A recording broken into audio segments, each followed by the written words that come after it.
நம்ம மனுஷனுக்கு கொஞ்சம் வயசானால் தன்னுடைய மனைவியோடு சேர்ந்து உறங்க வேண்டும், மனைவியோடு தன் நாளை கழிக்க வேண்டும்லாம் நம்ம ஒரு ஷார்ட்ஸ் போட்டிருந்தோம். நிறைய பேர் எனக்கு ரெக்வஸ்ட் அனுப்பிச்சிருந்தாங்க, அது ஏன் நீங்கள் ஆண்களுக்கு உபதேசிக்கக்கூடாது, ஆண்கள் அதெல்லாம் கேட்கறதே இல்லை, உங்களுக்கு தெரியுமா என்னுடைய இல்லத்தில் எப்படி நடக்கின்றது அப்படின்னு நிறைய பேர் சொன்னாங்க. கண்டிப்பாக இந்த பதிவு ஆண்களுக்காக. ஆண்கள் கேட்கின்றார்களோ இல்லையோ, தயவுசெய்து பெண்களே அவர்கள் கேட்குமாறு இந்த ஷார்ட்ஸை ப்ளே பண்ணணும்னு கேட்டுக்கிறேன். ஏன் தெரியுமா, ரொம்ப முக்கியமான விஷயம், ஆண்களுக்கான விஷயம்.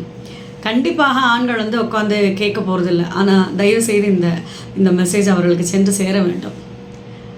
முதிர்ந்த ஆண்களே, அதாவது வயதானவர்கள், ரிட்டையர்மெண்ட் ஆகிட்டு 60+ அப்பா கூட நீங்கள் மனைவியை ஒரு பொருட்டாகவே எண்ணாமல் தன்னுடைய நண்பர்கள், தன்னுடைய வாக்கிங், தன்னுடைய நியூஸ் பேப்பர், தன்னுடைய எஃப்எம் ரேடியோ, தன்னுடைய மொபைல் என்று இருக்காமல் தயவு செய்து உங்களோடு இத்தனை வருடங்கள் உங்களுக்கு டிஃபன் பாக்ஸ் பேக் பண்ணி நீங்கள் கரெக்டாக ஆஃபீஸ்க்கு போயிட்டு வரத்துக்குள்ளே உங்களுக்கு உண்டானது எல்லாம் ரெடி பண்ணி வச்சு உங்களுக்காக காத்து கொண்டிருந்த மனைவி என்று ஒருவள் இருக்கின்றாள், அவளுக்காக நாம் என்ன செய்தோம் என்று நினைத்து அவளுக்காக சிறிது நேரத்தை செலவழியுங்கள்.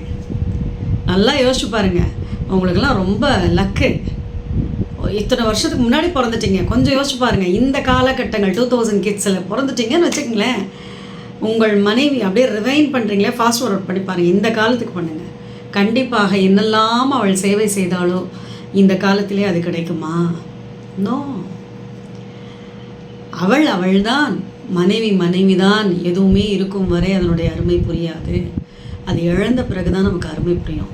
பயமுறுத்தவே இல்லை. கண்டிப்பாக நமக்கு உடுக்கை இழந்தவன் கை போலேன்ற மாதிரி நமக்கு ஏதாவது ஒன்று நான் டக்குன்னு ஓடி வந்து நிற்கிறது மனைவி மட்டும்தான்.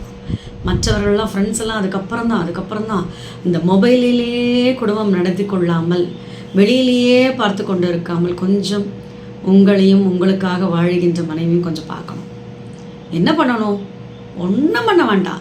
சாப்பிட்டியா, தூங்குனியான்னு கேட்கலாம், அன்பாக ஆதரவாக 4 வார்த்தை பேசலாம். எப்பொழுதுமே டென்ஷனாக ஓடிட்டு இருந்தோம் 60 வயசு வரைக்கும். நான் கேட்டதே இல்லை உனக்கு என்ன பிடிக்கும், உனக்கு நான் இந்த பாட்டு வச்சுருக்கேன், உனக்கு இந்த பாட்டு பிடிச்சிருக்கா, பிடிக்கலையா, அப்போ உனக்கு என்ன பிடிக்கும், உனக்கு ஆன்மீகம் பிடிக்கும்னா சரி பரவாயில்ல, ஆனால் எனக்கு அதுக்குள்ள பெரிய இன்ட்ரெஸ்ட் இல்லை, பரவாயில்ல நீ படிச்சுக்கோ, நீ எதாவது பண்ணுறதுனா பண்ணு, கோவில் குளம் போகிறதுனா போ, நான் வேணா சும்மா வரேன். எனக்கு தெரியும் நிறைய பேர் தன் மனைவிக்கு காவலாக கோவில் வரை சென்று வாசலில் செருப்பு விட்டு அங்கே நின்றுட்டு இருக்க ஆண்களை எத்தனையோ பேரை நம்ம பார்த்துருக்கோம். பரவாயில்லை, மனைவிக்காக தான் கொஞ்சம் வாழ்ந்துட்டு போங்க.